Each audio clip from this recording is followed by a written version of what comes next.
nous permet de dire, au niveau du collectif des 25 candidats à la présidence, que trop c'est trop. Et que nous n'allons plus tolérer l'intolérable, encore moins accepter l'inacceptable. Aujourd'hui, c'est notre démocratie et sa survie qui sont menacées. Aujourd'hui, le président Macky Sall et son régime veulent nous faire accepter un diktat inacceptable pour le peuple sénégalais. C'est la raison pour laquelle le collectif des 25 candidats à la présidence de la République et les forces vives de la nation s'organisent pour dire trop, c'est trop, et que nous allons organiser la résistance pour défendre le Sénégal, défendre sa démocratie et défendre les libertés dans notre pays. Et pour cela, aucune action ne sera de trop. Je pense qu'aujourd'hui, et nous le pensons en même temps que le peuple sénégalais, que le président Macky Sall nous a montré toute sa détermination à ne ménager aucun effort pour fouler les principes sacro-saints d'une démocratie et pour l'organisation d'une élection libre, démocratique et transparente. C'est la raison pour laquelle nous avons décidé, nous aussi, avec la même détermination, sinon encore plus, de nous mobiliser avec les forces vives de la nation et le peuple sénégalais pour faire face afin de sauvegarder les intérêts supérieurs de la nation et de défendre la patrie. Hier, encore une fois, le peuple sénégalais a subi les scories du régime du président Macky Sall et de ses forces de sécurité par l'attaque sanglante, brutale du quartier général du candidat Khalifa Ababacar Sall. Ce matin déjà, avec l'ensemble des leaders de l'opposition, nous avons dénoncé cet acte barbare, nous l'avons condamné, mais nous n'allons pas nous arrêter là, puisque nous allons organiser la résistance pour que le peuple sénégalais, ce grand peuple pour lequel nous nous investissons quotidiennement pour faire de la politique, puisse sortir grandi de cette épreuve dans laquelle le président Macky Sall et son régime veulent engager le Sénégal. En patriote, engagé, organisé. En démocrate, averti. Nous allons prendre toutes nos responsabilités pour défendre le Sénégal et la patrie. Et c'est pour cela que le collectif, à travers cette conférence de presse, veut s'adresser au peuple sénégalais. Et sur cela, si vous me permettez, je vais donner la parole au coordinateur du Front de résistance nationale, Matar Souran, pour la déclaration en français, et à l'honorable député ministre de l'Agriculture pour la déclaration à l'autre. Et nous resterons à votre disposition après. Je vous remercie. Merci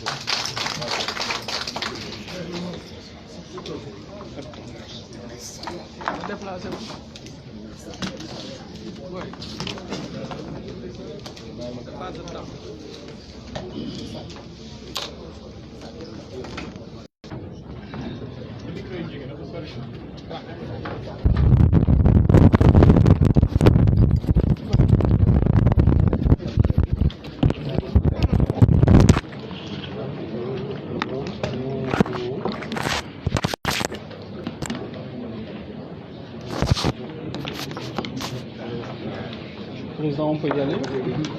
Oui. Déclaration du C25 FRN. Comme tous les Sénégalais s'y attendaient, le Conseil constitutionnel vient de donner suite à la commande de l'exécutif de s'opposer aux candidats sortants que 4 challengers lors de l'élection présidentielle de 2019. L'opposition dans son intégralité, comme les observateurs de la société civile, ont à suffisance d'augmenter les manquements graves aux principes élémentaires et universellement reconnus d'une bonne justice pour qu'il ne soit nécessaire de s'y attarder outre mesure, sauf à relever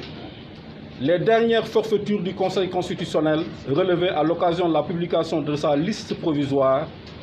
de candidats reconnus. On relèvera en effet que le Conseil constitutionnel a parachevé le processus engagé depuis fort longtemps consistant à éliminer D'une part, les candidats Karim Meïssa Wade et Khalifa Sall du scrutin présidentiel du 24 février 2019, avec la complicité d'une partie vassalisée de l'appareil judiciaire. D'autre part, un certain nombre de candidats choisis selon des critères occultes à travers le processus du parrainage. Pour habiller sa forfaiture, le Conseil constitutionnel a rendu la décision numéro 2/2019 qui occupera une place de choix dans la longue liste des actes honteux produits par la justice sénégalaise. Cette décision recourt à des contre-vérités, notamment en son article considérant 10, où il est fait mention d'un examen des fiches de parrainage papier ainsi qu'à des entorses flagrants aux libertés fondamentales pour aboutir au nombre de candidats sortants. En outre, un recours personnel est argumenté contre les procès-verbaux de parrainage qui, en vérité, équivalent à une notification d'invalidation. Le Conseil constitutionnel a contesté le droit fondamental d'attaquer les 10 PV qu'il a lui-même produits à ce stade de la procédure. Devant cette donne qui n'a rien de nouveau, de nouvelles requêtes en réclamation au titre de l'article L122 du Code électoral sont déposées. Toutefois, les dés sont pipés depuis très longtemps. Et Macky Sall a pris la décision de mettre un terme à l'expérience démocratique en cours au Sénégal depuis la fin du parti unique en 1974. Nous appelons le peuple sénégalais dans tous ses compartiments à la résistance nationale. Le pays fait face désormais à une situation sans précédent et le défi qui lui est lancé doit être relevé. Macky Sall, plutôt que d'organiser normalement les élections libres et transparentes, construit une confiscation du pouvoir. Il ne compte désormais plus que sur les forces de défense et de sécurité et l'espoir d'une apathie citoyenne et d'une désunion de l'opposition pour atteindre son sinistre objectif. C'est pourquoi nous lançons à celle-ci un appel solennel pour qu'elles se tiennent résolument à l'écart de toute tentative de les amener à renier leur vocation consistant à assurer la sécurité du peuple. Nous, candidats, acceptés ou injustement éliminés, et nous, leaders politiques et citoyens non candidats, décidons de garder et de préserver l'unité et la solidarité en notre sein pour mener les combats et consentir aux sacrifices nécessaires pour que notre pays recouvre la plénitude démocratique et que notre peuple récupère sa souveraineté sacrée de désigner celle ou celui à qui il veut confier la direction du pays le temps d'un mandat. Récusons le Conseil constitutionnel dans sa composition actuelle et engageons la responsabilité directe et personnelle de Pape Omar Sakho. Exigeons une autorité indépendante pour l'organisation de l'élection présidentielle du 24 février 2019. Demandons à tous nos responsables, partout dans le pays et dans la diaspora, de se retrouver sans tarder pour mettre en place les coordinations communales et de quartier et d'attendre les mots d'ordre. Ces opérations devront se faire dans la plus grande générosité et ouverture, car le temps n'est plus à la distribution de privilèges, mais au partage de sacrifices. Unis et déterminés, nous vaincrons à la dictature. Nous vaincrons la dictature. Unis et déterminés, nous vaincrons la dictature. Je vous remercie de votre attention.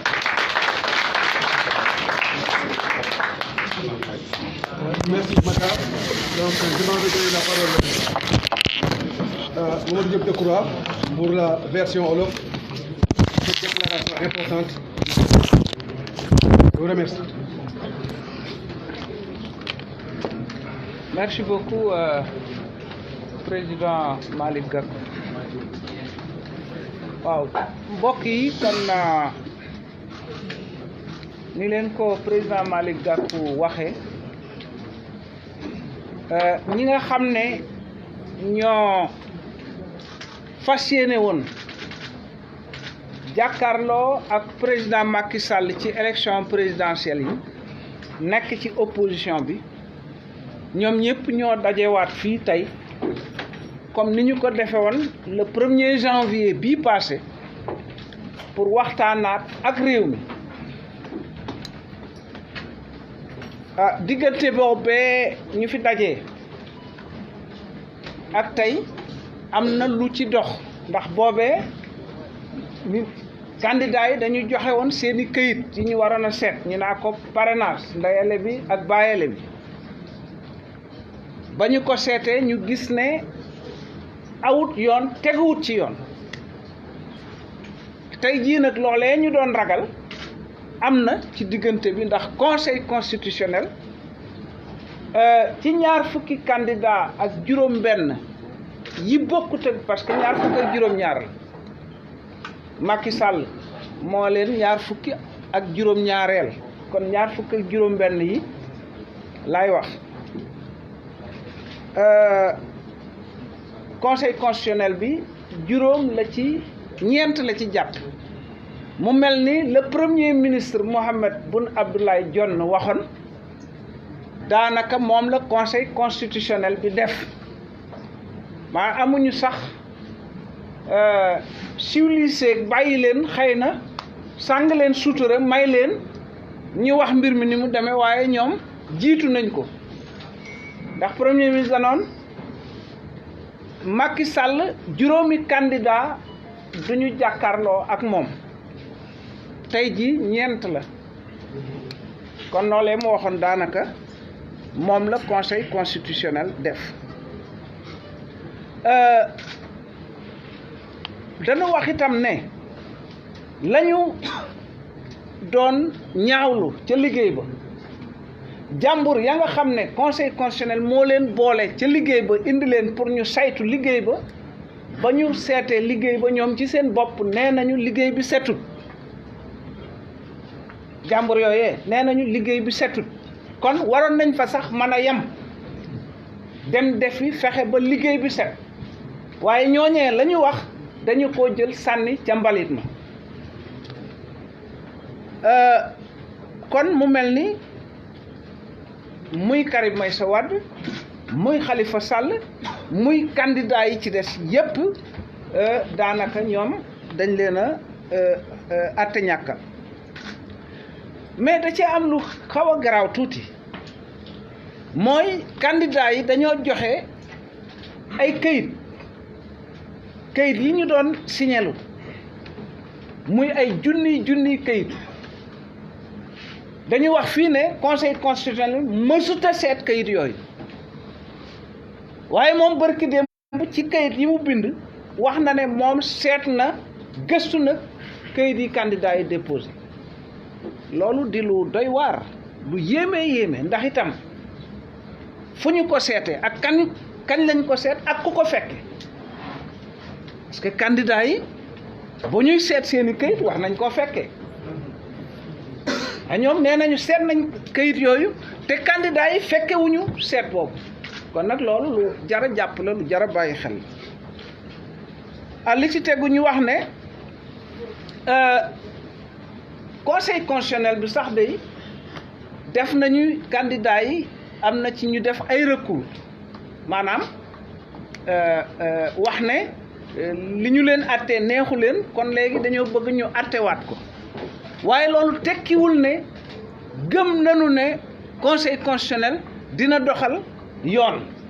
dina wax yoon gëmuñu ko wante nag dañu jàpp ne loolu lu baax la ndax itam xeex boobu ñuy xeex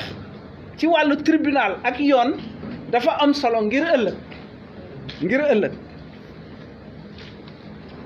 alors ñu wax ne kon fi ñu tollu tembe daal li feeñ mooy président bii fi ne fas na yéene démocratie bi ñu ubbi woon ba benn parti jeexee ci réew mi ba tey 1974 la benn parti jeex ci Sénégal ba 1974 benn parti fi ne woon moo doon UPS après nekk PS 1974 la PDS ñëw nekk ci opposition boobaa ak léegi réew mi dafa am démocratie am pluralisme ñuy wote ñii di falu ñii di folliku ñii di falu ñii di folliku président Macky Sall nag ñun jàpp nañu ne fas na yéene léegi comme moom tëj buntu yooyu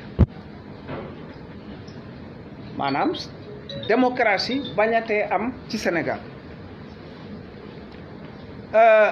fasut yéene organiser ay élections yoo xam ne sénégalais yi ñooy seet ka leen doy ñu tànn ko dafa fas yéene moom confisquer nangu pouvoir bi loolu la fas yéene te ci la taxaw moo tax nu wax ne candidat yi nga xam ne ñoo daje fii ñi nga xam ne seeni kayit nangu nañ ko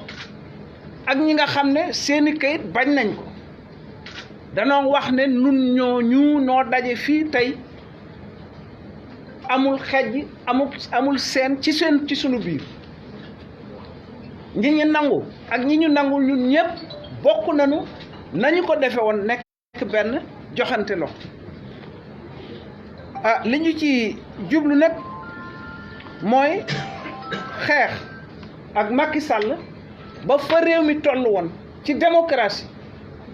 peuple bi mën a seet ki ko doy mu jox ko réew mi ba jëmmi jamono mu seetaat ko loolu la ñuy xeex pour loolu dellu si ci Sénégal nu wax ne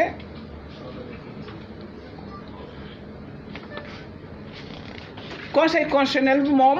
récuser nañ ko maanaam nangootunu dàq nañu ko nangootunu maanaam